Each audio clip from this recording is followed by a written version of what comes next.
Okay, so I thought that I would shoot a video of this quadcopter I'm selling. It's new, I just built it, so it's got all new parts in it. There's quite a few parts to go over. I'm going to try to keep it as short as possible and still cover any questions that you might have if you were looking at one of these. Now, this one's got all the goodies on it.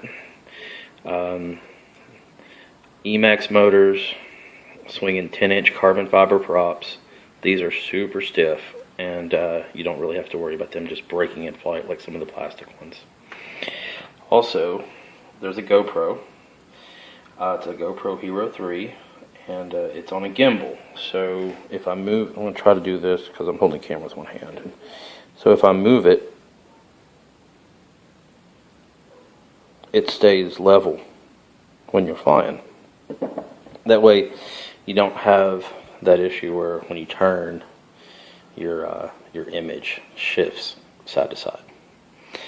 Now, the board for the flight control is an APM 2.6 board, and it has onboard GPS and a compass and a bunch of other sensors that keep it flying. And really, they make your job a lot easier than it used to be. Used to, whenever you were flying, you would spend most of your time trying to compensate because everything would be moving, okay? And then you're always applying some sort of correction to keep it in one spot. You don't have to do that anymore with this system because the GPS keeps it in its location, even on windy days. And all you basically do is tell it where to go. That makes it a whole lot easier to fly. And if you let off the sticks, say you're just kind of like disoriented, if you let off the sticks, it stops where it's at and just hovers there until you can kind of get your head back around on where it needs to go and start applying that direction. Now, the video signal from the GoPro travels through this line right here and goes to the back where there's a chipset, and the chipset overlays video data or telemetry. So I'm going to try to zoom in here so hopefully you can see some of this information. Now, okay, that's okay. So, for instance, in the top right, once I arm it, these zero out. Right now they're just a generic number, but once it's armed, they zero out. The top one is how far it is away from you in feet, like laterally. The second number down is how high it is in the air, like its altitude. And the third number down is how fast it's flying. Excuse me. I find that I get the best video quality if I'm flying less than 10 miles an hour. So I kind of watch that miles per hour and keep it, 5 or 6. The zeros that are below that, right there, that is your timer so that you know how long you've been in the air. Now, this blinking satellite dish is how many satellites it's picking up. Right now, it's picking up 7 satellites, 6 satellites in my garage. And that number down there is your battery voltage. How much power do you have left? So I kind of monitor that. Now this is the radio that it comes with. This is a Devo 7. It's got a computer display on it and a bunch of little switches and stuff. They look kind of ominous, but you don't really use them all. Here's an example. Under normal flying, you use this right here. This is your switch that picks what mode it's in. Like stabilized mode uses gyroscopes and things, but it does not use GPS, so it'll wander around the sky. One click down is position hold. Position hold is where if you take your fingers off the sticks, it stays in its current location. The only thing that you have to do is if you take your fingers off the sticks is just make sure that you've kept the throttle in the middle. And if you take, because there's no spring on it. So if you take your hand off the stick and the throttle's up, it's going to continue to climb. If you take your hand off the stick and the throttle's down, it's going to continue to come down. So, this is just one of those mental things that you have to file away in the old brain box. If you make sure you're at the middle. That keeps it at one spot. So under normal flying, if you go up, copter goes up. If you go down from middle, copter goes down, and it won't stop. So this is kind of how you fly it. You when it gets close to the ground, you give it less of the down option. You know, just kind of play with it a little bit, and when you're actually landing, just let it settle down easy. You don't want to, you know, full gas, you know, drop it. This stick here, left and right, that controls your roll. Forward, back controls your pitch forward and pitch back. This switch right here, not this one, but that dial controls this camera. So while I'm flying, if I want to look down, I just move that dial down and it looks down. See, right here. Actually, you can probably see in the monitor that I'm looking at the desk, and I can scroll up. So also with this package comes this charger. It's a computer charger.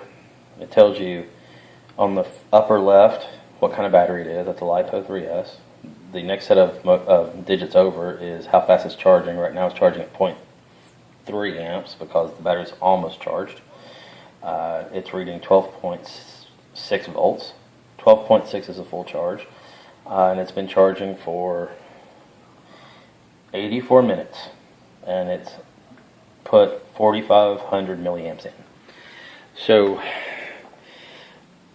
also with the package you get two batteries, two 5,800 milliamp batteries. These are brand new. I have flown with them, but only to test, to make sure that it's working. So let's just kind of do a quick overview of it.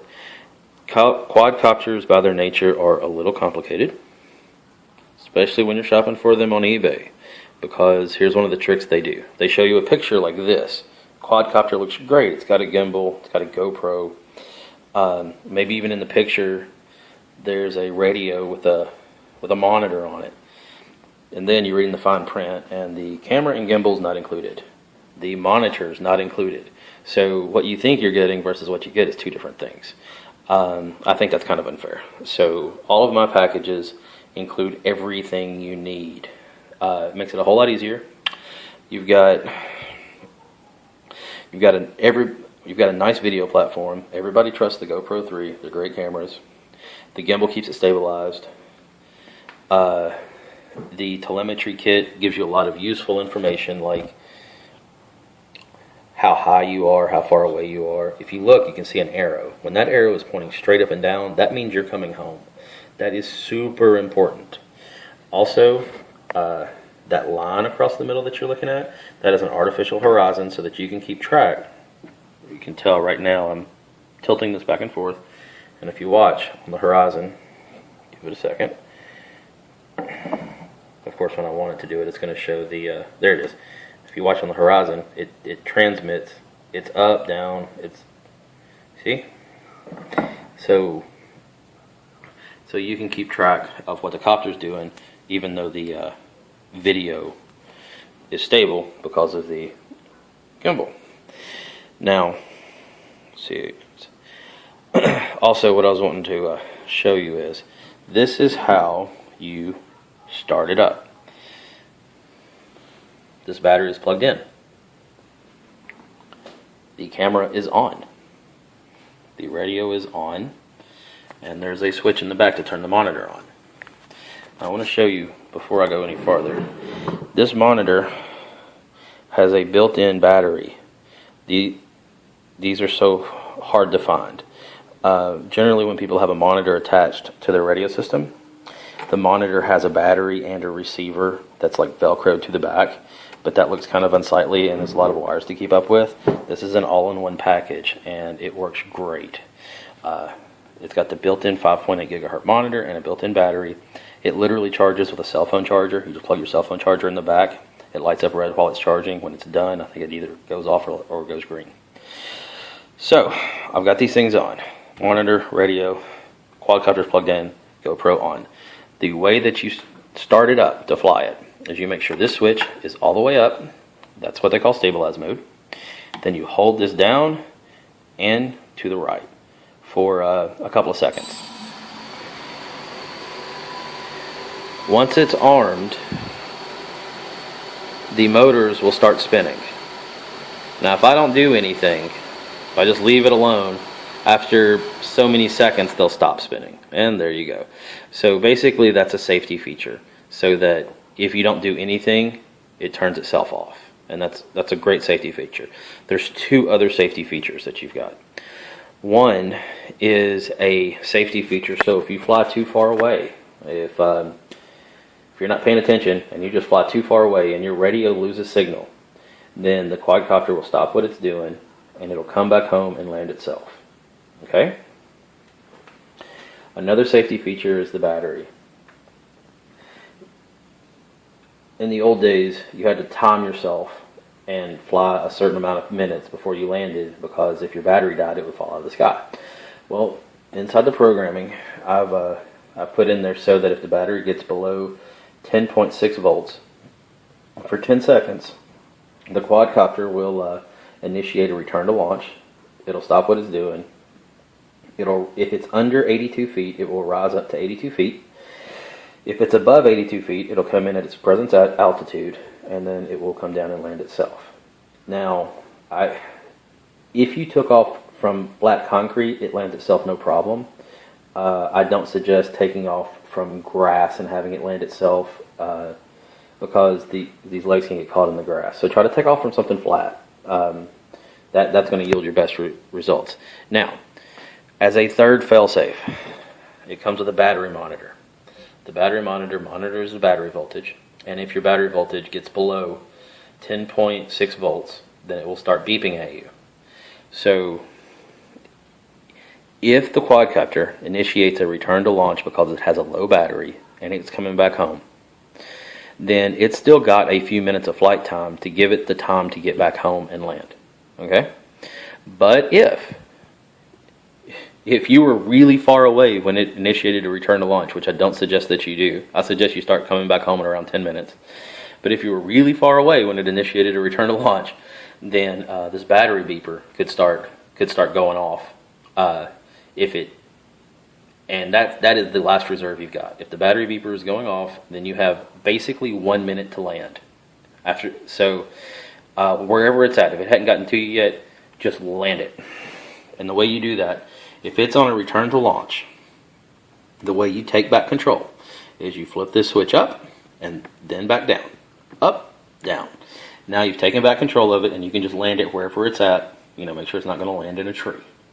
And so you've got two fail-safes on your battery. One is the one that's automatic, where it comes back to you. And the second one is the battery beeper, where if it's beeping, you have 1 minute before it's totally done. Also, you've got the fail-safe of if it flies too far away, it comes back and initiates a return to launch.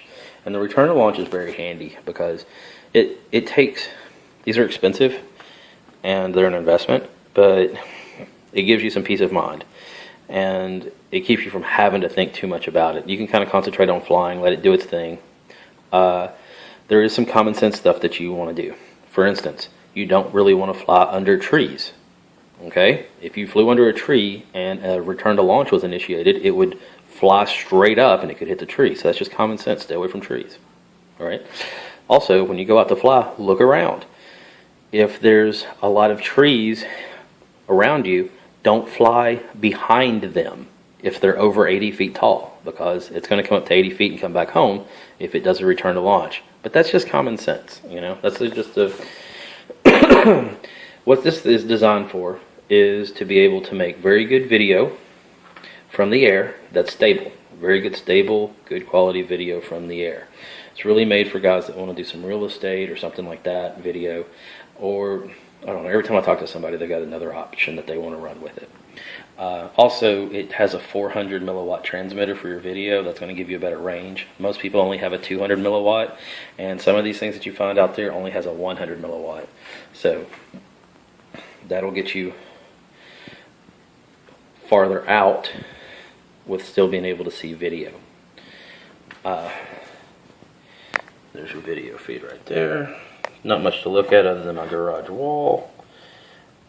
Like I said, I'm probably going to place some video in the picture-in-picture so you can see video of it flying. It's unedited video, so If you see any mistakes in it or anything, just keep in mind that most people edit out all the mistakes, you know. But it'll give you an idea of what it looks like from the air, and you know what kind of quality the GoPro has. Anyway, thanks for watching. I hope you enjoyed it. And if you've got questions, you can contact me, and I'll be happy to answer them. Have a good day.